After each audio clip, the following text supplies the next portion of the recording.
Hi, and welcome to another episode of Late to the Prepper Party with J and L. I'm Elle, and today I am going over to the church. I am going to be picking some dandelions so that we can make dandelion jelly. I have never cooked with dandelions before.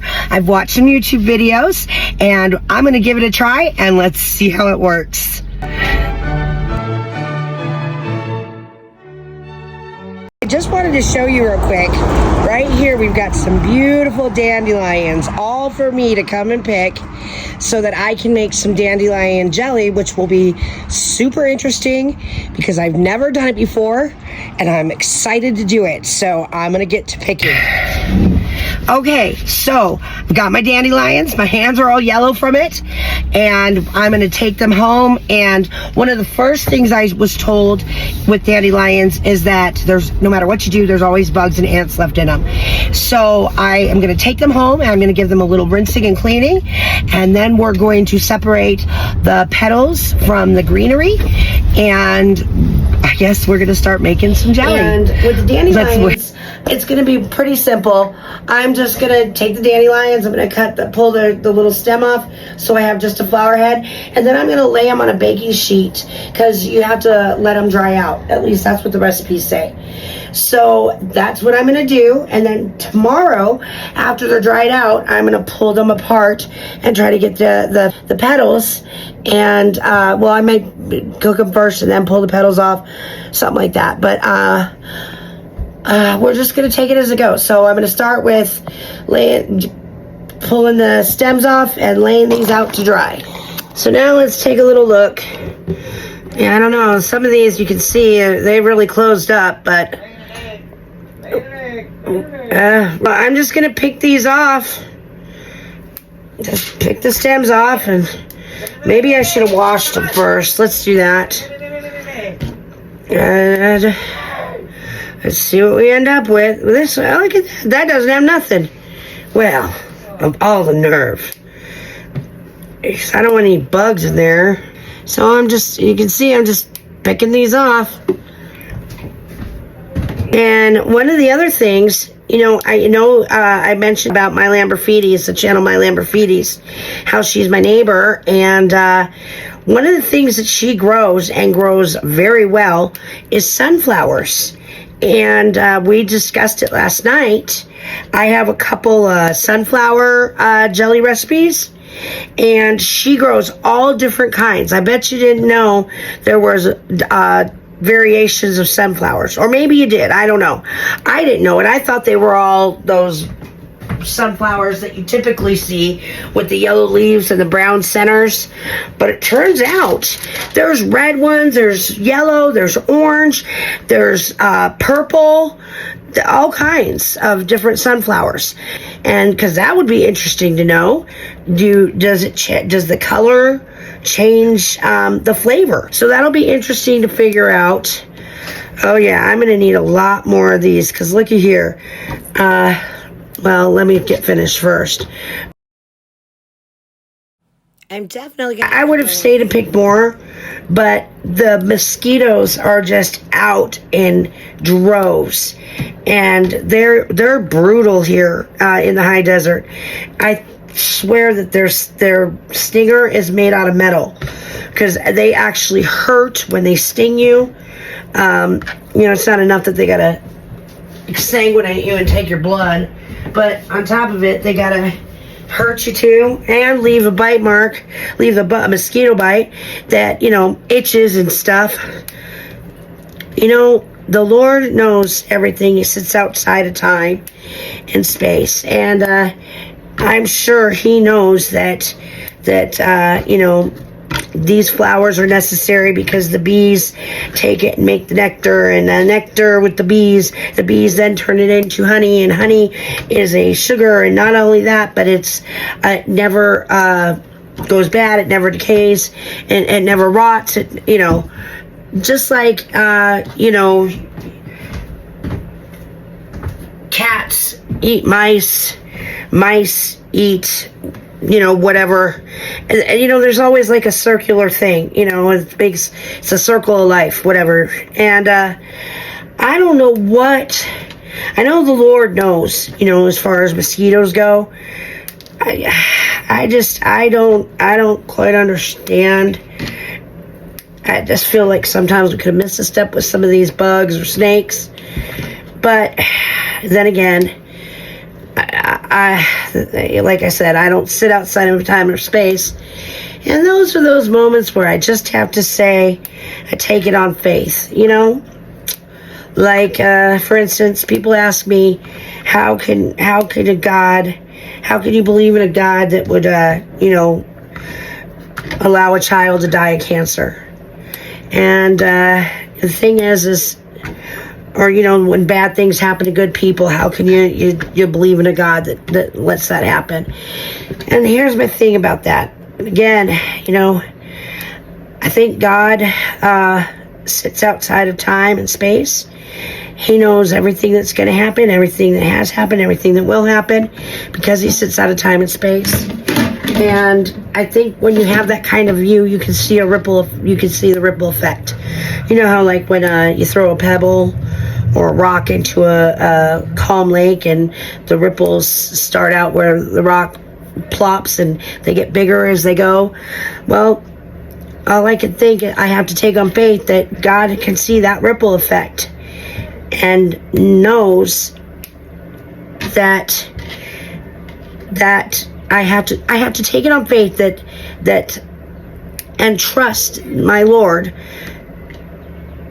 that he knows that good thing, that bad thing that happened to good people, or that death of that child, had a ripple effect that reached wherever it had to go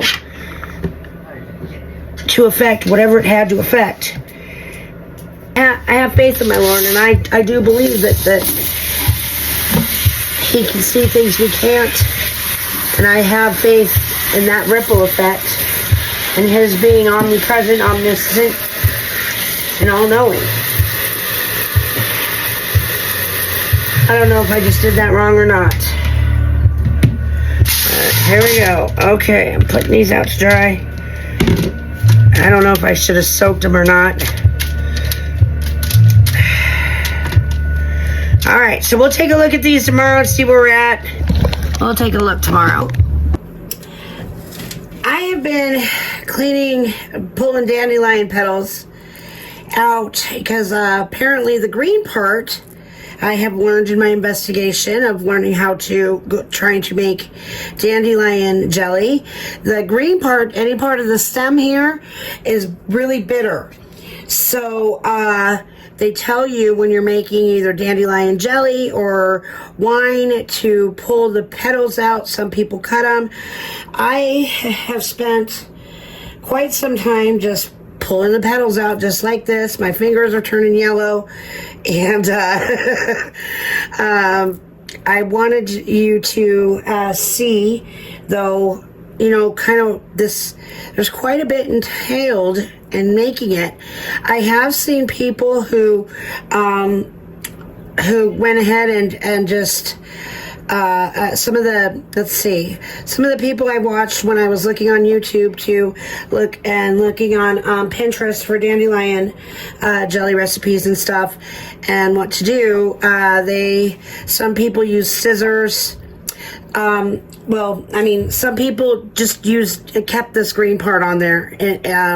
But I figured if I'm going to do it, I'm going to do it what they say is the right way, and if the time were to come and there was some kind of event, or it was the end days, and this was how all we had for jelly was the only thing we had to make jelly was out of like dandelions.